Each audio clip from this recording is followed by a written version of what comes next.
Je vais maintenant donc passer à Serich. Alors Serich, donc le logiciel, on l'a conçu pour qu'il soit le plus ergonomique possible, le plus facile d'accès et d'utilisation possible. Donc là, vous avez ici un visuel de départ lorsque vous ouvrez Serich pour la première fois. Donc ici, vous avez en fait un inventaire vide. Et comment est-ce qu'on va naviguer dans Serich ? Très intuitivement, Serich est composé de différents menus. Les menus, vous les trouvez via ces petites icônes sur la partie gauche, et chaque menu est subdivisé en différents onglets que vous retrouvez sur la partie haute. Et on va naviguer assez intuitivement dans les menus de haut en bas et dans les onglets de gauche à droite.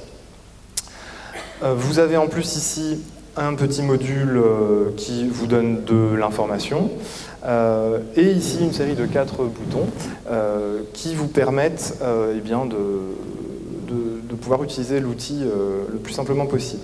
Le premier bouton est en fait un bouton d'ouverture de fichier.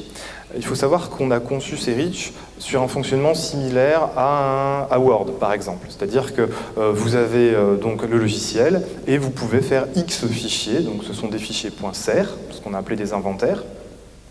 Et ces inventaires, du coup, vous pouvez les ouvrir, vous pouvez les envoyer par mail, les mettre à disposition de collègues, de la CARSAT, de l'inspection du travail. Et voilà, donc c'est vraiment un fonctionnement similaire à un fichier Word. Le deuxième bouton ici, c'est une aide contextualisée. Donc je vous invite à la consulter dès que vous êtes perdu dans Serich. Vous vous trouvez sur un écran et vous ne savez pas quoi faire, à quoi correspond ce bouton, cette fonctionnalité. Eh bien l'aide contextualisée va vous donner de l'information donc directement sur ce qui se situe sur l'écran que vous consultez. Le troisième bouton ici est un bouton de téléchargement du référentiel. Alors, on a vu que sur le site Serich, vous pouvez télécharger le logiciel. Le logiciel, c'est les murs de la maison. Le référentiel, ça va être les papiers peints. En gros, le référentiel va contenir l'ensemble des informations qui vont être utilisées par le logiciel. C'est notamment les mentions de danger, les VLEP, des informations de réglementation. Et tout ça, c'est à notre main directement. On peut le mettre à jour très facilement. Et Serich le mettra à jour aussi très facilement. Et ce sera transparent pour l'utilisateur, puisque ça se fera tout seul. En revanche, vous aurez un message aussi le jour où il y aura une nouvelle version du logiciel. Et là, ça ne peut pas se faire tout seul. Il faudra que vous alliez sur le site internet et que vous téléchargiez la nouvelle version. Désinstaller la version actuelle, puis réinstaller la nouvelle version. Et vous pourrez réutiliser, bien sûr, les inventaires que vous aurez déjà constitués. Le dernier bouton ici, et on en aura fini pour le fonctionnement général, est un bouton de configuration. Et c'est ici notamment que vous retrouvez le niveau que vous aurez sélectionné au départ et que vous pourrez changer, puisque Serich est conçu pour pouvoir être évolutif, et notamment si vous débutez en niveau 1, et que, on l'espère, vous allez progresser et acquérir de plus en plus de connaissances en termes de risques chimiques, eh bien, vous pourrez bien sûr passer en niveau 2, voire en niveau 3, et ainsi progresser dans votre démarche d'évaluation du risque chimique et réutiliser ce que vous avez fait au niveau 1. Donc voilà en gros la présentation générale du logiciel. Alors on va essayer de détailler assez rapidement chaque menu. Alors le premier menu qui est un menu de synthèse, je vais le laisser pour le moment puisque j'ai actuellement un inventaire vide. Donc on va déjà passer au menu suivant qui va me permettre de constituer en gros mon inventaire. C'est la première étape de l'évaluation du risque chimique, en tout cas de la démarche qui est présente dans Serich. Et donc ça a déjà été dit, on a deux types de produits pour constituer l'inventaire. Ce qu'on a appelé les produits étiquetés, c'est-à-dire tous les produits qui vont posséder un étiquetage, une classification, et ensuite on va avoir les agents chimiques émis, je vais y revenir juste après. Alors on va en faire un ensemble, comme ça vous allez voir. Donc on va ajouter un nouveau produit, donc il faut forcément lui donner un nom pour pouvoir le distinguer. Ce nom doit être unique. Ensuite, on peut renseigner tout un tas d'informations qui sont optionnelles, comme un nom d'usage, qui est un nom plus particulièrement utilisé dans l'entreprise, plutôt que celui qui figure sur l'étiquette du produit, le fournisseur et son adresse. On peut choisir une classe d'usage, on peut ajouter une FDS, donc on va le faire, pour ainsi l'avoir toujours sous la main dans Serich. On peut éventuellement mettre la date de mise à jour de la FDS, ce qui pourra éventuellement nous rappeler, si cette date est trop ancienne, de demander une nouvelle version de la FDS à son fournisseur. Et on peut aussi mettre tous les commentaires que l'on juge utiles ici, avec éventuellement d'autres fichiers. Ensuite, on a ce deuxième onglet qui permet de renseigner les dangers concernant le produit. Ça va être l'information quasiment la plus importante pour pouvoir caractériser le risque du produit en question. Il y a trois façons de renseigner le danger d'un produit. La plus fastidieuse, c'est de le faire à la main, donc en tapant le numéro de la mention en question, avec de l'autocomplétion. On a sinon la possibilité, si on prend en photo l'étiquette du produit, de l'analyser par un traitement d'image. Ça peut être malheureusement un peu long. Mais sinon, une méthode beaucoup plus rapide, c'est d'analyser la FDS que l'on a joint sur l'onglet précédent. Donc c'est ce qu'on va faire là. Donc le logiciel va traiter le PDF qui a été inséré. Et là, on vient sélectionner la page qui prend en compte l'étiquetage du produit, donc au point 2.2. Alors ici, on n'a pas les mentions de danger, donc on va aller à la page suivante. On les retrouve ici. On demande au logiciel d'analyser la page en question, et là, il reconnaît les mentions de danger qui sont présentes automatiquement. Alors on demande un petit contrôle tout de même de la part de l'utilisateur afin de bien valider l'ensemble des données proposées par Serich. Une fois que l'utilisateur les a validées, on ajoute, et là, hop, on a directement la classification du produit qui est rentrée, ce qui permet de gagner un petit peu de temps sur l'élaboration de son inventaire, parce qu'il ne faut quand même pas se le cacher, c'est l'étape la plus chronophage de l'évaluation du risque chimique, et malheureusement, on ne peut pas s'en priver. On a essayé d'optimiser au mieux cette étape, mais malheureusement, il faut toujours un minimum de temps. Donc voici les trois façons de renseigner le danger pour un produit.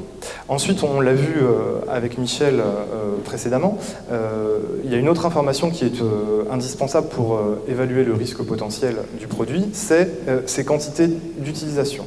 Et pour ça, au niveau 1, on a deux possibilités de le renseigner, parce qu'on s'est rendu compte que les entreprises n'avaient pas forcément, et notamment les petites entreprises, n'avaient pas forcément accès facilement à des quantités exactes utilisées. Donc on leur propose une approximation, une estimation en tout cas par type de conditionnement. Donc on vient sélectionner ici par exemple un conditionnement. Alors j'utilise des pots, voilà, et j'en utilise à peu près à l'année entre 100 et 1000. Et ainsi on a une estimation qui est réalisée. Après on a toujours la possibilité, si on la connaît, de rentrer la quantité exacte afin d'être le plus fin possible. Vous avez à votre disposition des champs qui sont optionnels, mais qui sont très intéressants pour faire la gestion de votre inventaire. Ce sont des dates, et ça permet de prendre en compte éventuellement l'arrivée du produit dans l'entreprise, mais surtout la fin de son utilisation, voire la fin de la présence du produit, le fait de l'avoir complètement supprimé de son entreprise. Ça permet ainsi de gérer les produits qui sont réellement utilisés, ceux qui sont uniquement stockés et ceux qui sont effectivement supprimés de l'entreprise. Et à la fin, vous avez ce quatrième onglet qui est en gros un rappel des onglets précédents de tout ce que vous avez saisi concernant le produit. Vous avez donc un rappel des infos et surtout vous avez ici le risque potentiel du produit en question. Vous avez éventuellement des spécificités réglementaires qui apparaissent s'il en existe. Vous pouvez exporter, si vous le souhaitez, au format PDF ces informations pour l'afficher sur le lieu de travail, pour communiquer, par exemple. Voilà. Et là, vous avez donc saisi votre produit. Et vous devez faire comme ça pour chaque produit que vous avez dans l'entreprise. Donc ça, c'est le plus facile à repérer, puisque vous avez les produits, vous avez une bouteille, vous avez un pot, vous avez une étiquette. Mais il ne faut absolument pas oublier tout ce que nous, on a appelé les agents chimiques émis. Donc ces produits qui vont être émis par une activité ou éventuellement des produits qui seront utilisés, mais pour lesquels il n'y aura pas d'étiquetage. Par exemple, la farine, ça peut être en émission des fumées de soudage, des poussières de bois. Donc là, l'outil vous propose, via une arborescence, une centaine environ d'agents chimiques pré-rentrés que vous pouvez sélectionner. Donc on va par exemple s'intéresser ici aux fumées de soudage. Donc vous avez une arborescence qui vous propose tout un tas de solutions. Donc là, moi je fais des fumées de soudage oxyacétylénique. Et vous arrivez donc en le sélectionnant directement sur la fiche de l'agent en question, où vous avez ici présenté donc, le risque potentiel de cet agent chimique émis. Et comme ça a déjà été dit, donc, le risque a été pré-rentré par un groupe de travail qui s'est constitué, qui a regardé un petit peu quels étaient les risques, et en fonction des retours d'expérience de chacun, eh bien, a constitué ce risque potentiel. Vous avez les mêmes champs que pour les produits, à savoir donc les dates pour pouvoir gérer. Vous avez éventuellement la possibilité de mettre un nom d'usage. Vous avez un document de référence quand il en existe un, mais pour la plupart du temps, il n'y en existe un. Et donc en cliquant, alors ici je ne suis pas connecté sur Internet, mais en cliquant dessus, vous avez directement accès à l'information. Le but étant de vous donner le plus d'informations possible en fonction de votre situation précise. Vous avez ici des spécificités réglementaires. On vous précise par exemple que ici, les fumées de soudage peuvent contenir des agents CMR et qu'il existe des spécificités réglementaires. On vous renvoie ici sur une page qui vous donne de l'information. Vous pouvez exporter de la même façon la fiche de cet agent chimique émis. Voilà, et donc là, on l'a saisi. Donc de la même manière, il faut constituer son inventaire pour avoir l'ensemble des produits et des agents qui sont présents dans votre entreprise. Alors, on ne va pas le faire complètement, ce qui fait que je vais ouvrir un inventaire déjà un petit peu plus avancé pour qu'on puisse mieux se rendre compte. Alors. Voilà, donc dans cet inventaire, et ça va me permettre de vous parler du premier menu qui est un menu de synthèse, sur lesquels donc, vous avez l'ensemble des résumés des informations que vous avez saisies dans CERICH. Donc vous avez un inventaire composé de 14 produits étiquetés et de 5 agents chimiques émis. Est fait ici un petit focus sur les produits CMR 1A, 1B et sur les agents chimiques émis qui sont identifiés comme CMR. Vous avez également ici indiqué les produits qui sont sans FDS et les produits qui sont incomplets, c'est-à-dire repérer un petit peu les produits pour lesquels il manque une information pour réaliser l'évaluation du risque dans CERICH. Donc ça vous permet éventuellement de savoir un petit peu sur quel produit se concentrer pour finir l'évaluation. Sur la partie droite, ici, vous avez des informations réglementaires générales, en fonction tout de même des informations qui ont été saisies dans l'outil, et qui vous renvoient à chaque fois via des liens à de l'information ciblée. Et vous avez ici, on y reviendra, une synthèse des actions en cours, en gros une synthèse du plan d'action. Tous ces liens sont cliquables et vous renvoient vers les pages correspondantes. Par exemple, ici, on me renvoie sur le menu qu'on vient de voir avec la liste des produits étiquetés. Avec ici, notamment les différents statuts où on voit que ce produit ici est éliminé, il n'est plus stocké dans l'entreprise et plus utilisé. Et celui-ci n'est plus utilisé, mais est encore stocké, par exemple. Ça vous permet notamment de faire cette petite gestion. Donc ça, c'est la première étape. On a vu que dans chaque fiche produit, agent chimique émis, on avait le résultat de l'évaluation du risque potentiel. Mais si vous souhaitez une information plus globale, eh bien on va donc retourner dans ce menu de synthèse, au niveau du deuxième onglet hiérarchisation. Et ici, vous allez avoir une cartographie des risques potentiels de votre entreprise. Pour chacun des 3 volets, santé, incendie, explosion et environnement. Et comme ça, vous allez pouvoir visualiser ici une hiérarchisation des risques potentiels, en gros la priorité de traitement des produits présents dans votre entreprise. Et vous avez notamment ici un petit filtre qui s'appelle « N'afficher que les produits à traiter en priorité », qui du coup, via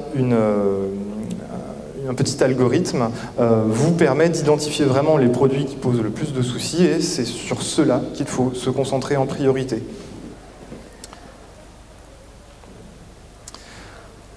Alors, on l'a vu, donc, la première étape, la constitution de l'inventaire. Deuxième étape, la hiérarchisation des risques potentiels avec la visualisation globale dans cet écran.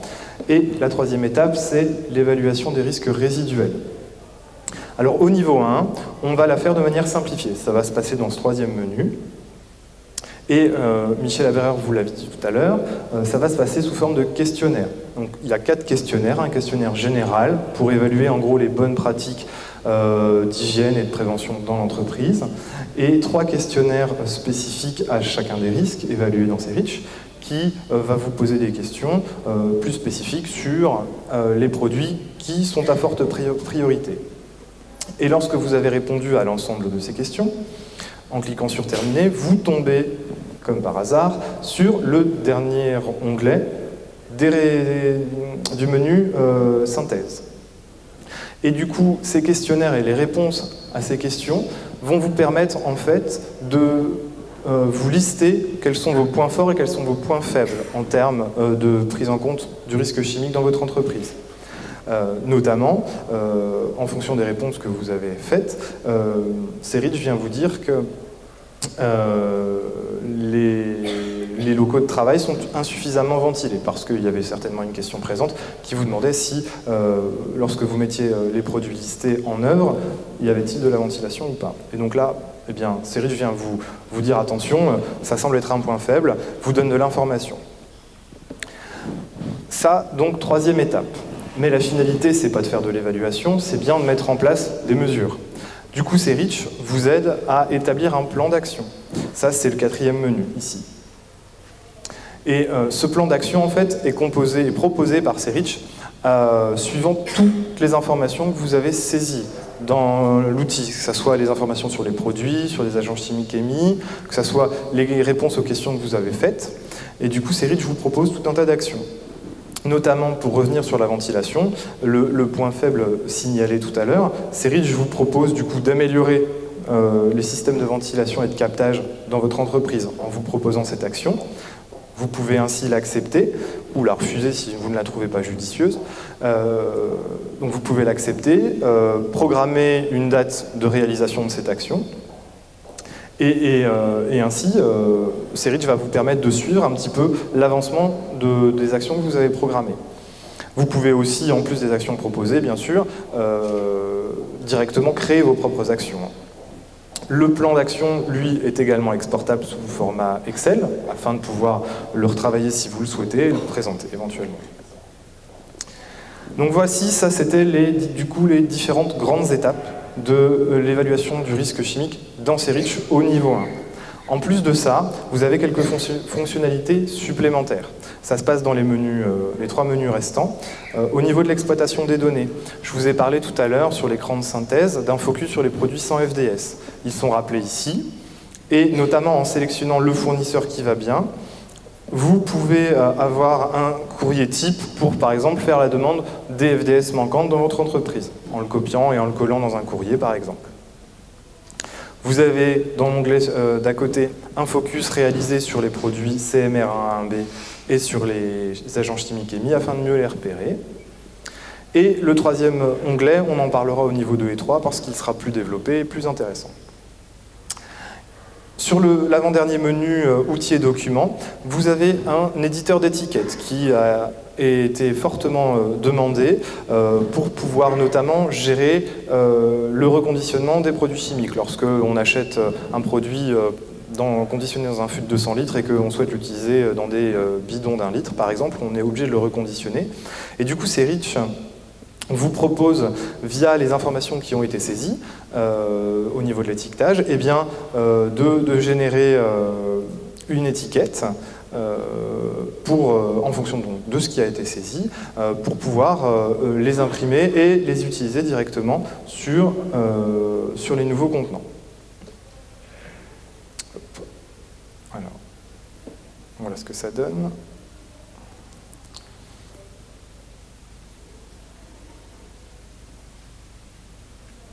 Voilà. Et donc ainsi, vous pouvez tout à fait imprimer ce fichier sur une planche d'étiquette pour pouvoir le réutiliser.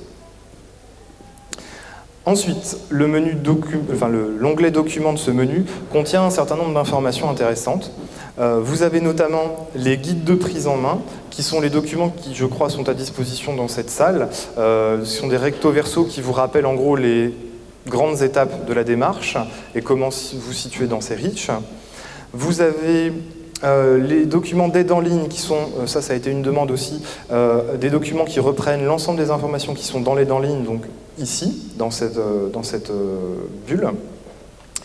Vous avez également, ce qui a fortement été demandé, un document ici qui reprend la démarche d'évaluation du risque chimique dans ces REACH.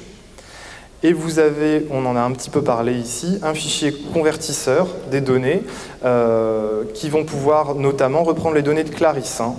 On l'a vu tout à l'heure, Clarisse était l'outil institutionnel auparavant, et il était indispensable de pouvoir réutiliser l'ensemble des informations qui avaient déjà été saisies dans Clarisse. C'est pourquoi on a créé ce convertisseur pour pouvoir ainsi reprendre les informations.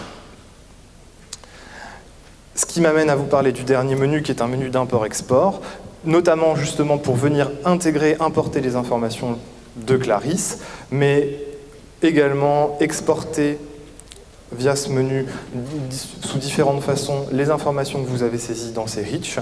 Ça peut être exporter les résultats ou uniquement la base de données produits sous format Excel pour le retravailler, pour le diffuser. Ça peut être l'inventaire complet à envoyer à un collègue, à la CARSAT, par exemple. Voilà, ce qui vous permet vraiment de communiquer, de dupliquer et de travailler avec le plus grand nombre sur ces fichiers. On y reviendra de toute façon au niveau du niveau 2. Donc voilà pour le niveau 1.